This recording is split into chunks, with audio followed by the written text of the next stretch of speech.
doing this. So a zucchini is like 80% water. And so what I want to do is get these things laid out and sliced, and then hit them with salt to not only season them, but to get all that moisture drawn out while I do everything else. Does that make sense? Yep. All right. Did you guys do anything fun today? Yeah. What'd you do? Whole bunch of stuff. Did you? Yeah. You came in jacked. Yeah, Like, you're always. just like, yeah. You gotta be. Like you Love should, it. right? You got a lot of kids. You gotta be pumped. All right, so. What am I making? Give me a second. God. What do you need? Like I know there is. Yeah. Are you gonna be asking like all the extra credit stuff? Did you really add that at the right time, or were you supposed to remove it from the heat first? We all know that first. Not a mistake. All right. So we're doing grilled zucchini that we're actually going to baste in the basil, grill it off. And then it's going to be a salad of arugula, toasted pecan, a little bit of watercress, citrus vinaigrette, shaved fennel. And we'll finish that with what we're calling a basil blanc. So instead of a beurre blanc heavy butter sauce, it's going to be basically margarine based with all the same background flavors. So very light, clean, and because there's not a ton of fake flavors and colors and things like that, you'll have those natural, beautiful flavors of the shallot, peppercorn, allspice, things like that come through. So let's go ahead and get that sauce going. All right, so you always want to make sure it's not too hot, not too cold. I always say baby Mary, right? Remember Goldilocks? Like in the middle, right in the middle. All right.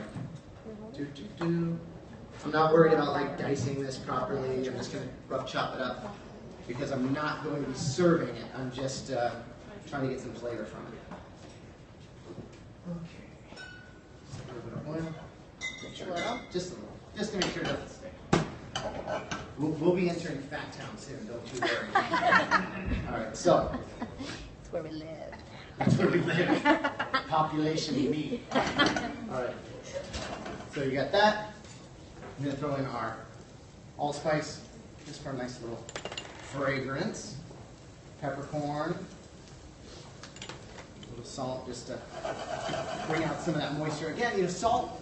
I always look at salt as like a ground up microscope or magnifying glass because you put it on something and it tastes that much more like itself, right? Like explosive flavor. So it also, just like we did with the zucchini, it brings out moisture. So if you're ever looking like your garlic's gonna burn, or your shallots, anything like that, throw in a little bit of salt, stir it all up, and it helps almost deglaze the pan by bringing that moisture out of it. Don't say I never taught you anything, right? There's your little trick. For all your followers now, they got something. All right. So now, just gonna wipe down the grill. That's why you wipe down the grill, right? Always. You don't want that to be eaten. So, got my little cutting board, trusty cutting board here. Now I'm going to put it back in my spoon. Just kind of get this on here. That's a good trick. Cool trick, right? Yeah. Look at all the stuff you guys are learning. See that trick? The back of the spoon. Did you know that? I didn't know that. Did you say the spoon is your favorite cooking utensil? Yes, yes. I learned that today too. Yeah. It really, I mean, it's so versatile. And I always say, you know, like I'll never use tongs and equipment like that because I think it's, you know, it's not a very delicate, sensuous way to work with your food. You know, you want to like figure that this thing a farmer planted, grew, harvested for you to do, or somebody went fishing and pulled it out of the ocean on like a little piece of twine with a hook. You know, it's like really beautiful what nature gives you. And so you want to just be nice and gentle with it. You don't want to like take tongs and just like Tongs is man like it my and, favorite thing. I wish I'd feel so. I'm glad that you admitted that to the group. I'm Now you throwing can them all move out forward. tomorrow. Now No, tonight, not throw tomorrow. them away. All right, so we've got our basil now that's kind of basted all on that side. It's been seasoned. We'll go ahead and put those down, nice and gentle. And I like to have them all kind of going the same way, just so that they cook evenly. There you go. Doom, doom, doom. I'll get this guy set aside. Uh-oh. Uh-oh. Oh my God. Thinner. No! Just kidding. Let it do its thing. Get out of the way of the food. Don't like get in there. I Right? would have flipped it. Just like music. Don't try Would you have to left mess with it too much, or else. I would have, you'll yeah, I never would do have flipped it. If it was All right, so same time. Let's go. Let's work multitask. We're going to go ahead and get our fennel going. Who likes fennel?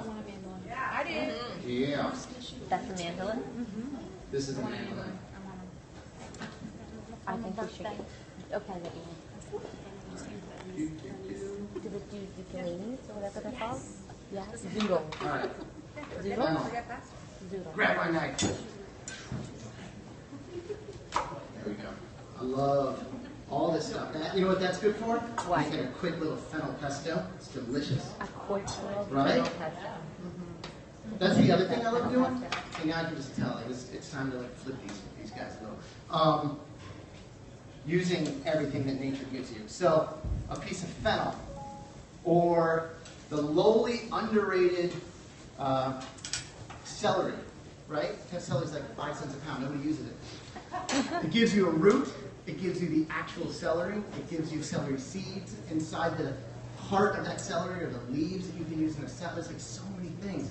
No different than fennel. You got the tops, you got the branches, you can garnish with it, shave it, caramelize the actual bulb, fennel seed, you can put in sausage, all that stuff. So really, really fun to take that ingredient and try to highlight and showcase everything that it can do. Because that's, I think, the making of like, I don't even say the word chef anymore, like a real person that understands food.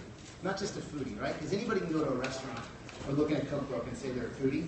But if you really have a relationship with cuisine and ingredients, and know where they're from and why they're served with the things that they are with, I don't know, I think that you have a great appreciation for it and a better relationship with the world in general. All right, so fennel, throw it over here. Nice and thin, right?